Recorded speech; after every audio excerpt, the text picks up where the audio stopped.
こんにちは、ゆうかです。今日は JR 東京駅に来てます。いやー、東京駅は何回来ても迷いますね。さっきも地下街で迷子になってました。ということで今回は桜観光リラックス3東京から大阪行きのコスパ最強夜行バスに乗車していきたいと思います。今回のバスは私個人的にかなり期待していて、まず運賃が大人1人5720円、もうこの時点でかなりお得で嬉しいじゃないですか。さらに全席にプライベートカーテンっていう仕切りがついてるんですよ。ほぼ個室の夜行バスの旅、どんな感じになるか調査していきたいと思います。それじゃあ行ってきます。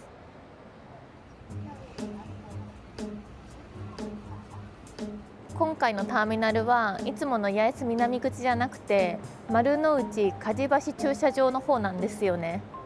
ちょっと歩くんですけど、まあ安いからこのくらいへっちゃらここの道初めて通りました。おしゃれでいいですね。頑張れ、頑張って歩くぞ。東京駅の夜景めっちゃ綺麗、すごい。前にドリームルリエ乗った時はあそこのターミナルから行きましたね。そこから下に降りて地下から乗った記憶があります。バスターミナル多すぎてこれ絶対迷うよね。ここをずっとまっすぐ歩いていきます。そう、今回大阪に行くのには実は理由があるんですよ。ついに初めての大阪でのイベント開催が決定したんですよ。1月の30日と31日の2日間開催するんですけど、今回はその会場の内見をするために大阪に行くんです。なんと今日この瞬間からチケットが買えます。詳しい情報はここの概要欄とあと固定コメントにも書いておくのでぜひチェックしてみてください。みんな絶対会おうね。ということでバスターミナルに向けて私はまだまだ歩きます。イベントまでには体力つけるぞ。八重洲南口を出て右にずっとまっすぐ歩いていきます。だいたい徒歩5分くらいみたいです。でも私は歩くのが遅いので多分10分ぐらいかかります。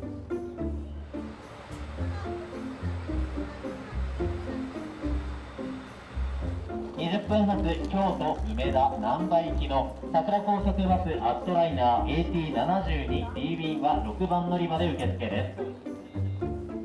今日乗車するバスが乗り場に到着しました。桜のデザインで可愛いな。あ、私は桜じゃないのでご安心ください。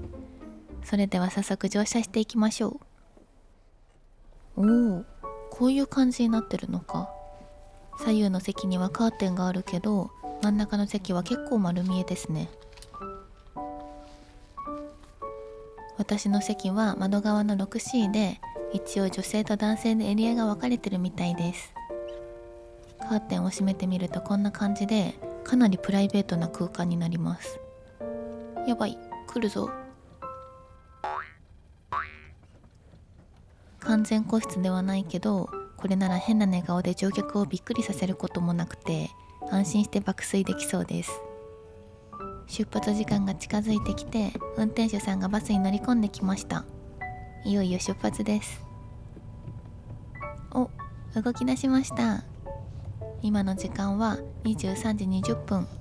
それでは出発を進行。やばい、はずい。おとなしく過ごします。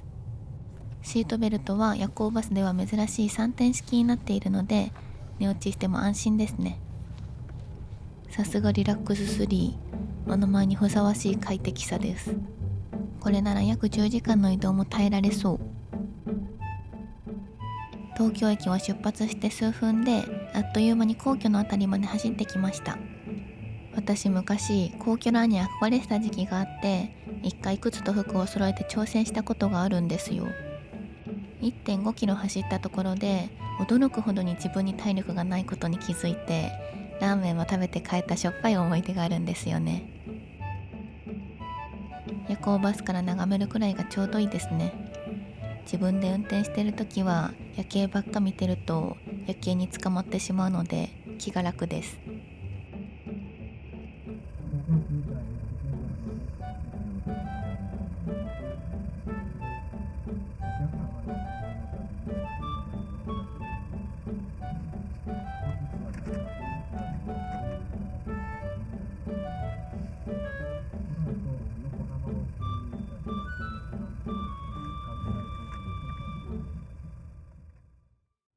出発からしばらくして見えてきたのはあの有名なレインボーブリッジ。お台場と都心をつなぐ大きな吊り橋で、夜はキラキラライトアップされてて綺麗ですね。確か橋の上によそ見注意って看板があって、自分で走るときはちゃんと景色見れたことないんですよね。運転手さんに感謝しながら景色をじっくり鑑賞させていただきます。いやー、最高ですね。でもこの時間に明かりのついてるビル、もしかして残業のきらめき？いつもお疲れ様です。ここからお台場を抜けて横浜を目指していくみたいです。東京タワーもちらっと見えて綺麗。これだから夜行バス旅はやめられませんね。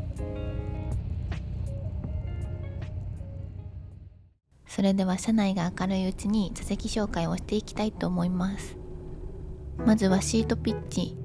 そこまで広くはないんですが、前の席の下に足を入れれば結構快適です。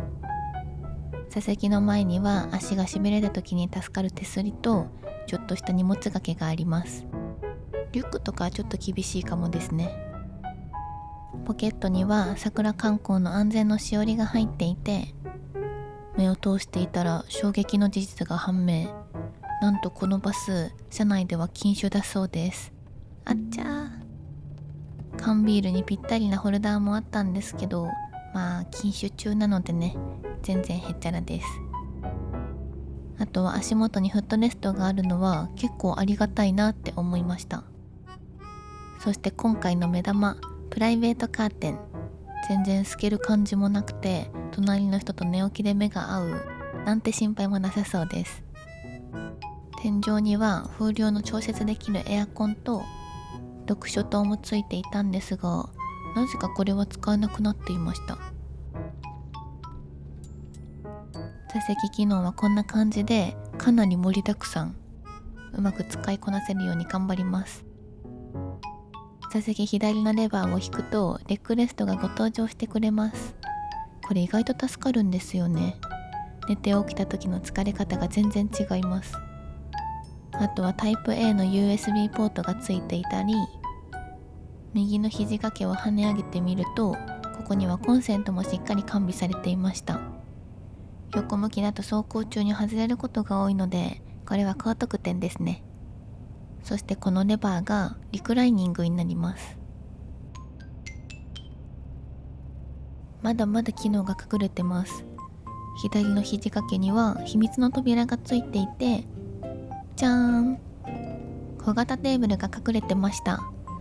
ここにビールを 2,3 本置いて晩酌、朝の準備だったり軽食をつまむときに便利そうですね。もちろんヘッドレストも上下に動かすことができます。寝てる間に成長期が来ても安心ですね。それではお待ちかねのリクライニング全倒しタイムいきます。こんなに倒れる？まだ全開じゃないんですよね。後ろの人に倒してもいいか確認したので、お試しで一回やってみましょう。これはちょっと倒れすぎ。さすがに申し訳ないので必要最小限にしておきます。後ろに人がいなかったら大優勝でしたね。今のところ大満足で全然文句なしです。ということでちょっと休憩。おやすみなさい。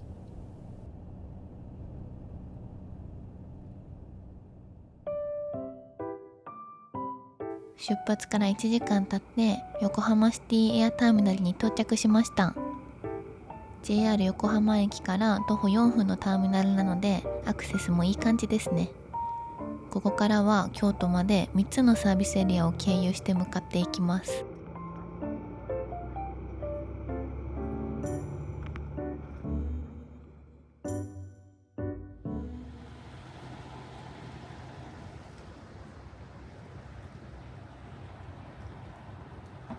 海老名サービスエリアに到着しました。めっちゃ寝てました。サービスエリアに着いてパッて目が覚めました。リクライニングがねすごい倒れてくれて、でも倒しすぎるとちょっと後ろの方に迷惑かかっちゃうのであんま倒してはないんですけど、すごい快適です。じゃん、懐かしの恵比寿サービスエリア。ちょっと入ってみましょう。ちなみに今の時間は1時ぐらいです。すごい1時なのにちゃんとお土産屋さん開いてる。もう海老名サービスエリアはね何回も来てるのでだいたいどんなお土産が売られてるか分かりますね。わあめっちゃ美味しそう。マカロンだ。食べたい。ご飯屋さんもまだ結構空いてて美味しそうなんですけど、1時10分までに乗らないとバスが行ってしまうのでお店には寄れなそうですね。ガビーン。なんとかギリギリでバスに戻ってこれました。置いてけぼり回避成功。消灯時間になったので私も二度寝させていただこうと思います。バイバイ海老名、また日本一周で遊びに来るからね。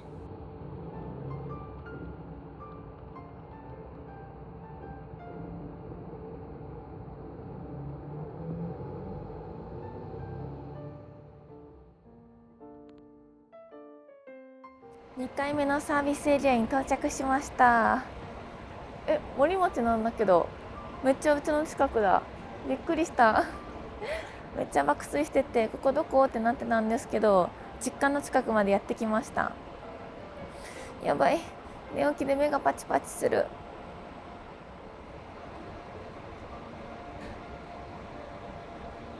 森町のサービスエリアは初めて来たんですけどこんな感じでコンビニっぽい感じですね。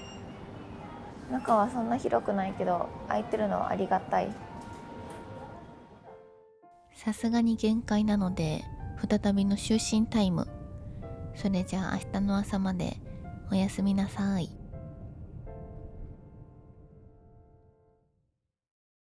おはようございます。爆睡しすぎて3つ目のサービスエリアを寝過ごしてしまいました。いやー寝心地が良すぎましたね。京都に着く前に桜観光の京都になりそう。寝起き10秒でカメラ回したのでいつも以上にグデグデですいません。この後無事に寝落ちしたんですがとても使えない顔で寝ている私の自撮りが40分くらい録画されていました。昨日紹介できなかったんですが車内にはお手洗いもついていて階段を降りた地下1階にあります。中はこんな感じでよくある夜行バスのトイレですがこれがあるかないかで命運変わりますよね。まあ私はトイレ行かないんですけどね。今の時刻は7時57分。だんだん京都らしい景色になってきました。普通の車より背が高い分上から目線で景色を楽しめていいですね。まもなく京都八条通り。京都駅は東京駅に並ぶ迷宮だと思っているのでいつか攻略するのが目標です。毎回迷子になるんですよね。京都からバスに揺られること40分。もう間もなく大阪梅田駅に到着です。降りたくないくらい快適な夜行バス旅でしたね。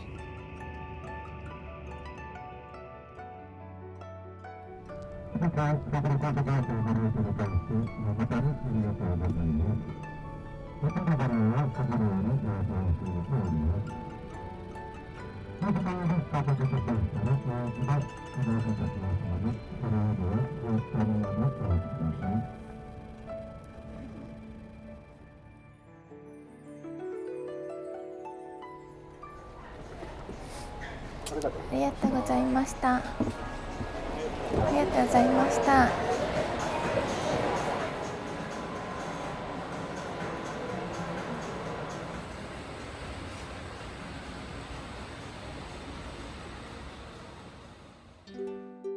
梅田駅に到着しました。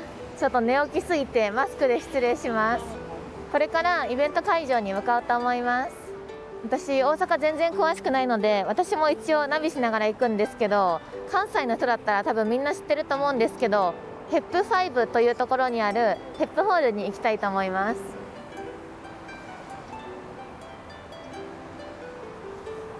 なんだかんだ5ヶ月ぶりのイベント開催になりましたね。めちゃくちゃ楽しみ。5ヶ月ぶりにみんなに会える。関西で開催するの初めてだから関西の方から来てくれる初めましての方にも会えるのかな。めっちゃ楽しみ。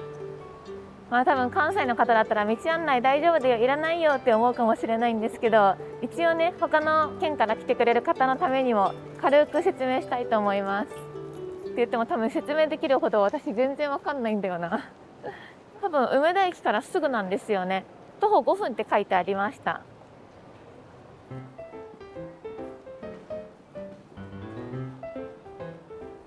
お、見えました。この赤い観覧車が目印なんですけど、この建物の中にあります。記念撮影イエイ。そこの後ろの建物の8階になります。それじゃあ早速行ってみましょう。今回のイベント会場めちゃくちゃ立地がいいんですよ。大阪駅の目の前なので大阪観光も兼ねて来ることができます。ぜひ皆さん他県から来る方は観光おすすめです。私もね大阪観光の動画をいくつか出してるので、パパクリパで日本一周とかぜひ見てみてください。今回は1月30日と31日の2日間開催なんですけど、30日は前夜祭をやろうと思ってるんですよ。で31が本番みたいな感じでも、30日にみんなと乾杯したりもしたいし、あとゴロンの先行販売もするんですよ。なのでぜひ前夜祭にも来てくれたらめっちゃ嬉しいです。ぜひ一緒に乾杯しましょう。イベントでは歌ったり踊ったりみんなとお話ししたり、あと記念撮影も考えてます。内容盛りだくさんなので皆さんぜひ今のうちにチケットゲットしてください。概要欄にあります。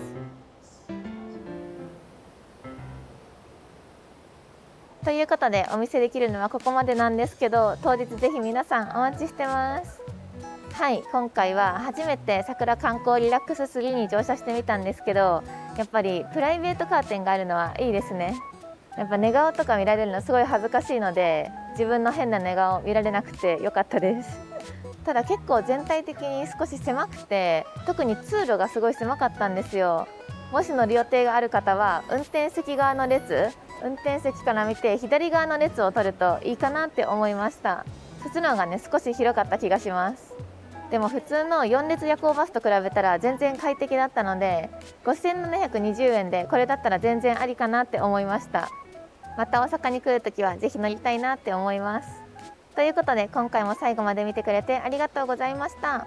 この動画が良かったらチャンネル登録とコメントと高評価お願いします。それじゃあヘップホールでお待ちしてます。バイバーイ。